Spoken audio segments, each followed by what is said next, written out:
स्वयंपाकात स्वादाची जान, डीएम मसाले तुमच्या घराची शान. छत्रपती शासन महिला गृह उद्योग कबनूर इचलकरंजी घेऊन येत आहेत अस्सल परंपरेची मराठमोळी चव म्हणजेच डीएम मसाले. मटन मसाला, चिकन मसाला, धणे पावडर, गरम मसाला, बिर्याणी मसाला, तिखट चवदार मसाले आणि चटणी म्हणजेच डीएम मसाले. तर आजच आपल्या जेवणाची रंगत वाढवण्यासाठी केमिकल विरहित डीएम मसाले, गृहिणींच्या मनातले मसाले आणि चटणी अवश्य वापरा. डीएम मसाले महिला बचत गटाद्वारे करणारे स्वच्छ माफक दरामध्ये म्हणजेच डीएम मसाले. संपर्क दिव्याताई मगदूम, मोबाईल 91 30 80 22 55.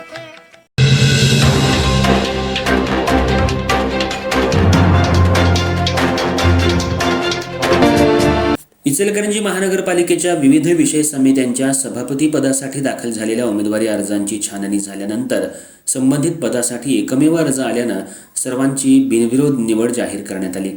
या निवडीमुळे महापालिकेच्या कारभाराला गती मिळणार असल्याची प्रतिक्रिया नगरसेवकांमधून व्यक्त होतीये. स्थायी समिती सभापतीपदी सतीश वसंत मोळीक यांची निवड करण्यात आली. महिला आणि बालकल्याण समितीच्या सभापतीपदी रुपाली अनंत सातपुते, परिवहन समिती सभापतीपदी अरुणा प्रमोद बचाटे, शिक्षण समिती सभापतीपदी विद्या मनोज साळुंखे, तर मागासवर्गीय कल्याण समिती सभापतीपदी रुबेन सखाराम आवळे यांची बिनविरोध निवड झाली.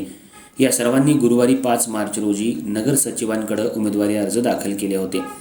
महापालिकेच्या प्रभाग समित्यांच्या अध्यक्षपदासाठी ही निवड प्रक्रिया यावेळी पार पडली.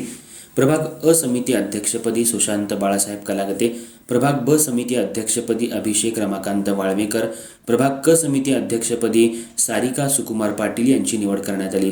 प्रभाग ड समिती अध्यक्षपदी शिवशाहू विकास आघाडीचे नंदकुमार आनंदराव पाटील यांची बिनविरोध निवड जाहीर करण्यात आली. आज झालेल्या विशेष सभेत या सर्व पदाधिकाऱ्यांच्या बिनविरोध निवडी अधिकृतपणे जाहीर करण्यात आल्या. त्यानंतर पीठासन अधिकारी सचिन शिंदे आणि आयुक्त पल्लवी पाटील यांच्या हस्ते नूतन निवड झालेल्या पदाधिकाऱ्यांचा सत्कार करण्यात आला. यावेळी महापौर उदय धातुंडे, उपमहापौर अनिल डाळ्या तसंच उपस्थित नगरसेवकांनी नूतन पदाधिकाऱ्यांचं अभिनंदन करत त्यांना पुढील कार्यकाळासाठी शुभेच्छा दिल्या. शहराच्या विकास कामांना गती देण्यासाठी सर्वांनी एकत्रितपणे काम करण्याचं आवाहनही यावेळी करण्यात आलं.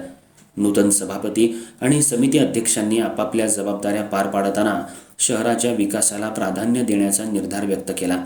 पालिकेच्या विविध समित्यांमार्फत नागरिकांशी संबंधित प्रश्न सोडवण्यासाठी सक्रियपणे काम केलं जाईल असंही त्यांनी सांगितलं.